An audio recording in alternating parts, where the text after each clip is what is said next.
This episode is proudly sponsored by HASA, the trusted choice for liquid chlorine. It's better because it offers the highest purity, works instantly, and contains no added CYA. By the bottom feeder, professional-grade battery-powered swimming pool vacuum system, it sucks to clean pools, so cleaning pools sucks less.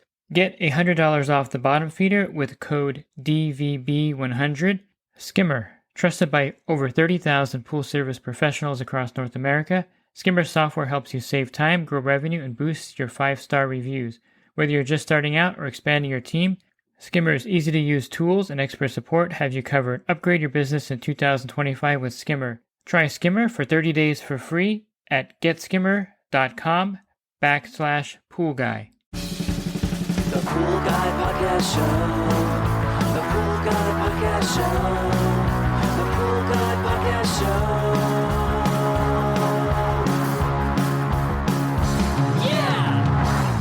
Hi, welcome to the Pool Guy Podcast Show.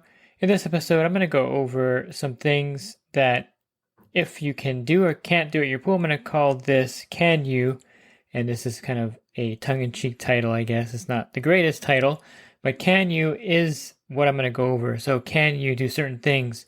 And you'll kind of get the gist of it with the first Can You that I'm going to go over here.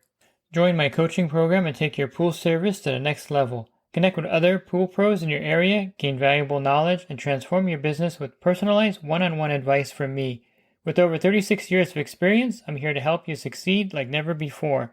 Learn more at poolguycoaching.com. And here's the first one. Can you lower cyanuric acid in a pool by simply switching to liquid chlorine or cal hypo? And the answer is yes, you can.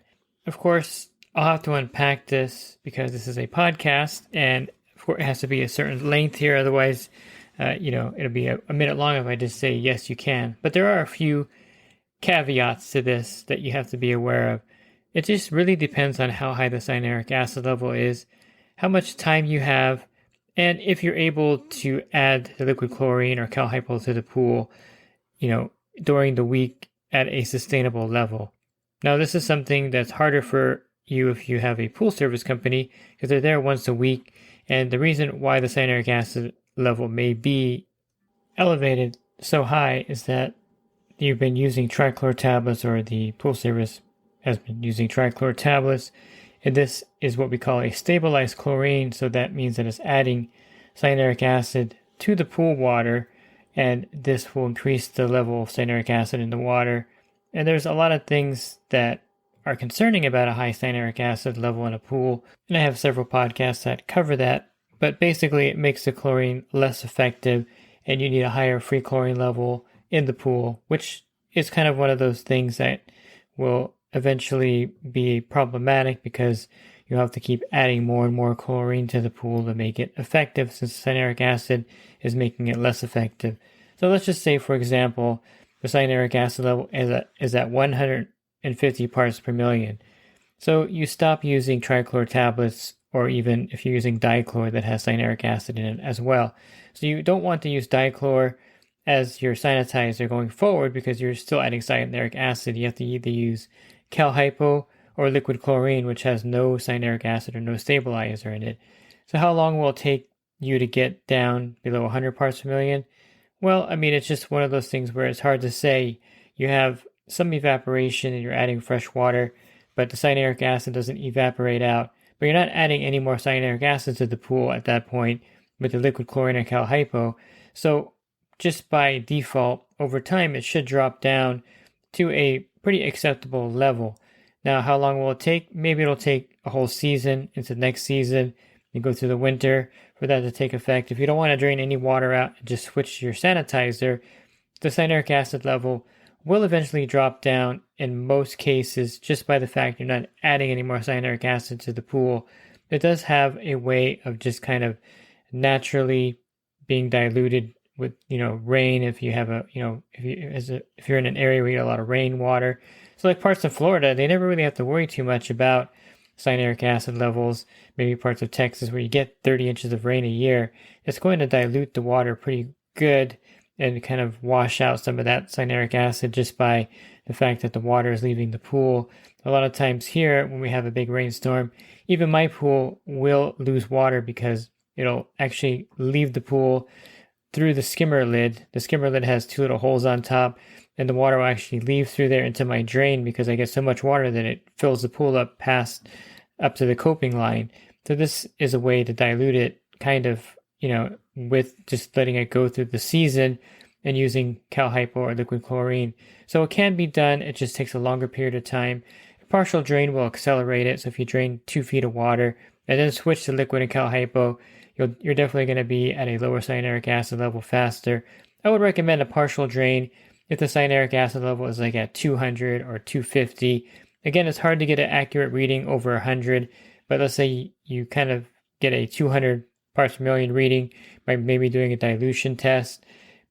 Draining half that pool is logical because then you'll be at 100 parts per million, and switching to cal hypo and liquid chlorine will allow that pool to drop back down at a slower level. Now, one thing you have to realize is that since the cyanuric acid level is higher, you're going to need to keep a higher free chlorine level, which means you're going to add more liquid and more cal hypo than what normally is recommended for your pool. So you're going to be adding a higher level to keep a higher free chlorine level to make the chlorine more effective. You're going to be using more liquid chlorine and more cal hypo in that case. So a partial drain may save you money, in fact, because you're going to use less of that to sanitize the pool and keep the chlorine level at a good free chlorine level. The more cyanuric acid, the more free chlorine you're going to have to keep in the pool. So you have to keep a higher free chlorine level at that point. So again, a partial drain may be logical and save you money on the chemicals you're going to be adding to the pool. The next one here is, can you go from a salt pool back to a chlorine pool? And the answer is yes, you can. But there are some consequences with that as well. And the major consequence is that you have a salt level in the pool of at least 3,000 parts per million, which means that your total dissolved solids is going to read maybe somewhere around 4,000 parts per million. And if you are following the guidelines, TDS or total dissolved solids, you can test this with a digital meter to test for total dissolved solids. Basically, you have salt and minerals, calcium, magnesium, sodium, chlorides, and sulfates. You also have some residue of organic matter as well. There may even be metals in there that are part of the TDS. So anything that's left in the pool, again, after like the pure water evaporates, is TDS in the water. And usually at 1,500 parts per million, they want you to drain it. And if you have a saltwater pool, of course, I just mentioned that the sodium or salt in there is going to be at about 3,000 parts per million just with the salt itself. Then you add the other stuff in there. So it's going to be pretty high in some cases with a saltwater pool. So here is where you may run into a problem. You may not run into a problem as well. It's kind of hit and miss. I've had issues with pools that were saltwater pools that were converted to chlorine, and I have had no problems with pools that have been converted. But the problems I've had with the pools that have been converted from salt water back to chlorine is that the TDS is a factor, and it does make the water kind of weird to manage. And in other words, it makes it hard to balance. And I've had trouble in some of these pools keeping a good chlorine level and keeping algae out of these pools because there is so much TDS in that pool with the salt as a factor in there. So high TDS can be a problem with free chlorine. It can bind up the free chlorine, making it less effective. It can also lead to a higher chlorine demand in the pool, which is what I've experienced before because of all the excess salt in the pool water. You may also notice that the water just doesn't look very crystal clear. This is also a problem that I've noticed from some pools that have been converted from salt to chlorine. Not all of them, but some of them. I think it depends on where the pool's set. The color of the plaster is somewhat of a factor in my opinion. So if it's getting a lot of shade all the time, you may see this more often than that. It can also cause some scaling and corrosion, especially with all that salt in there not being converted into chlorine. It could become corrosive. So what would I suggest you do when you're converting a salt pool to chlorine? Well, I wouldn't necessarily suggest you drain the entire pool. I mean, you can drain the entire pool. That would probably be the best option. But at least a partial drain to lower the salt level down would be something that I would consider as something essential, especially if you're having problems. Again, I mentioned you don't have problems sometimes at all, and it's just not a factor. You wouldn't even know that it was a saltwater pool, but sometimes you do. In that case, a full or partial drain will solve the problem.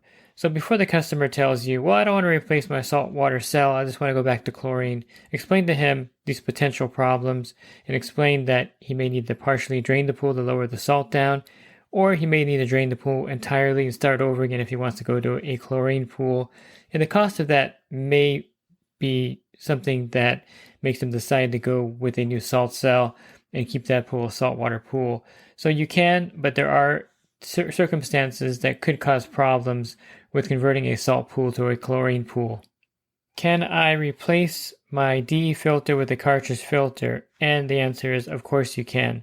Of course you would want to do this because DE is messy. No one really likes that particular filter type, at least I don't like it. And I find that a cartridge filter has more square footage, it's easier to clean, adds more flow to the pool. It just is a better product overall than a DE filter, in my opinion.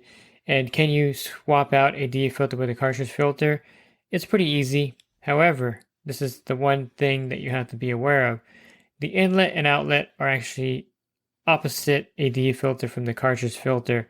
So when you switch out the DE filter to a cartridge filter, you have to actually change the inlet and outlet configuration on your plumbing.